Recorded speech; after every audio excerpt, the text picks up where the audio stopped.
Dans la vidéo d'aujourd'hui, on va parler de comment avoir toujours des nouvelles idées. Hier, je vous ai expliqué pourquoi pour moi c'était vraiment essentiel de faire une vidéo par jour. Donc je vous invite à regarder la vidéo d'hier avant de regarder celle-ci si vous ne l'avez pas vue. Quand on fait une vidéo par jour, il y a rapidement un problème qui peut se poser, c'est un petit peu le stress de la page blanche. C'est-à-dire le stress de dire ok, comment je vais faire finalement pour avoir des nouvelles idées tout le temps au quotidien. Parce que quand on commence, forcément on est motivé.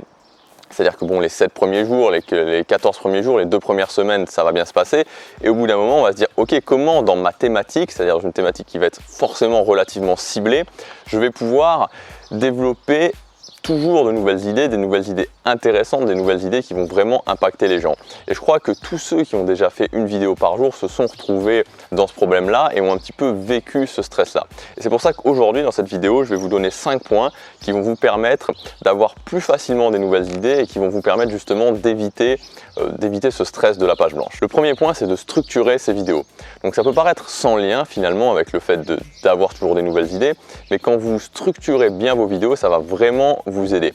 Parce qu'il faut bien comprendre une chose, c'est que quand vous avez une idée de vidéo, quand vous vous dites par exemple aujourd'hui comment toujours avoir des nouvelles idées, il va falloir à un moment donné passer de cette idée à une vidéo que vous allez pouvoir montrer à votre audience. Et si vous avez déjà des structures toutes prêtes, ça va forcément vous aider à passer de l'idée à la vidéo. Parce que vous allez vous dire, ok, au début il y a mon intro, puis il y a mon accroche, il y a peut-être mon histoire, etc., etc. Et ça va vous faciliter grandement la tâche. La deuxième chose, c'est que ça va être beaucoup plus efficace.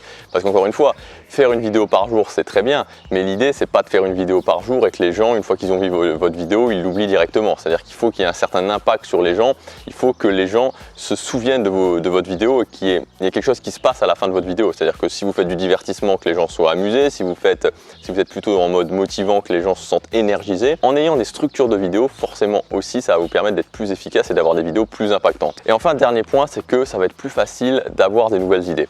Donc ça peut paraître bizarre comme ça, si vous ne le faites pas encore, mais vous verrez que le jour où vous aurez des structures de vidéo, la structure 1, la structure 2, la structure 3, quelque part, ça va aussi influencer vos idées. Deuxième point, évidemment, c'est de s'inspirer de différentes sources de contenu. Donc ça, j'avais déjà fait aussi une vidéo là-dessus sur comment devenir un influenceur. Il faut bien comprendre que personne ne réinvente la roue. C'est-à-dire que les gens où on a l'impression finalement ils s'inspirent de personnes, évidemment que si, ils s'inspirent d'autres personnes. La seule différence, c'est qu'ils vont s'inspirer de gens différents auxquels on va peut-être pas forcément penser, et surtout ils vont s'inspirer de plus de sources de contenu. Donc votre job, forcément, ça va être de mettre en place un planning quotidien ou hebdomadaire pour pouvoir vous inspirer de différentes sources de contenu variées qui vont vous permettre évidemment d'avoir toujours de nouvelles idées. Deuxième point à comprendre aussi quand on s'inspire de contenu, c'est de ne pas essayer de se dire ok, je vais regarder une vidéo ou je vais lire un livre et d'avoir directement la feuille en se disant il faut que je note absolument des idées, Il faut comprendre qu'il y a une sorte de mécanisme qui fait que le cerveau a d'abord besoin de rentrer les idées, c'est-à-dire que vous avez vraiment besoin de vous nourrir en premier lieu, et que après évidemment que ça va ressortir, mais ça va peut-être pas ressortir directement. Donc il faut s'enlever ce stress un petit peu de se dire il faut absolument que je note maintenant des idées, il faut absolument qu'à la fin de cette vidéo j'ai au moins 3-4 idées, ou il faut absolument qu'à la fin de ce livre j'ai 5, 6, 10 idées.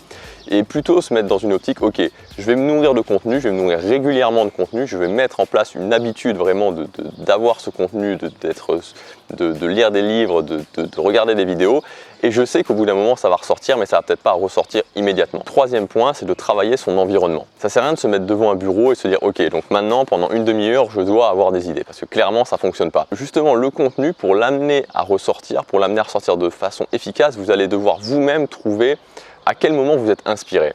C'est-à-dire à quel moment vous avez des idées, à quel moment vous vous sentez en mode créatif. Et ça, finalement, c'est difficile de le dire pour vous, c'est vraiment à chacun de savoir, de repérer les moments, de se mettre un petit peu en mode observateur et de repérer les moments dans la journée où il est le plus créatif. Le seul indice que je peux vous donner, c'est que en général, quand on fait des actions qui sont assez automatiques, qui vont avoir tendance à débrancher un petit peu le cerveau, on ne va pas avoir besoin de se concentrer, ça va nous mettre dans une sorte de méditation, dans une sorte de moment créatif. Moi par exemple, je sais que, même si ça peut paraître un petit peu bizarre, quand je fais la vaisselle, je suis extrêmement créatif quand je fais la vaisselle. C'est pour ça que quand je fais la vaisselle, le matin, je fais la vaisselle de mon petit déjeuner, je fais la vaisselle de ma collation. Et je sais qu'à ce moment-là, j'ai toujours un carnet à côté de moi parce que les idées viennent. À ce moment-là, les idées viennent. Donc il faut que vous vous disiez, ok, à quel moment je suis le plus créatif dans la journée et de profiter de ces moments d'inspiration. Quatrième point, ça va être de travailler votre créativité. Parce que si vous arrivez à vous inspirer de contenu différent, vous inspirer d'un maximum de contenu, vous trouvez des méthodes pour ressortir ce contenu, profiter des moments où vous êtes créatif pour ressortir ce contenu. Et qu'en plus vous travaillez vous-même votre créativité, c'est-à-dire que vous vous entraînez à devenir quelqu'un de plus créatif, à améliorer votre niveau général de créativité, vous allez vraiment passer un cap. Moi, je ne me considère pas du tout comme quelqu'un de créatif. D'ailleurs, ça me faisait peur, c'est-à-dire qu'au moment où j'ai commencé à me dire je vais faire ces vidéos quotidiennes, j'avais un petit peu le doute parce que j'ai pas l'impression vraiment d'être un créatif, j'ai pas l'impression d'être quelqu'un de particulièrement créatif. Et c'est pour ça que rapidement je me suis dit ok, si je commence aussi en plus de m'inspirer de contenu à travailler ma créativité, ça peut faire une différence. Et donc j'ai cherché pas mal d'exercices différents qui pouvaient vraiment me permettre de travailler ma créativité et ça fait vraiment une différence, je le sens, c'est-à-dire que ça travaille sur les deux côtés. D'un côté, je deviens meilleur à m'inspirer de contenu, je deviens meilleur à prendre le meilleur d'autres contenus et je deviens aussi de plus en plus d'un autre côté de plus en plus créatif. Cinquième point, ça va être de bien gérer son contenu.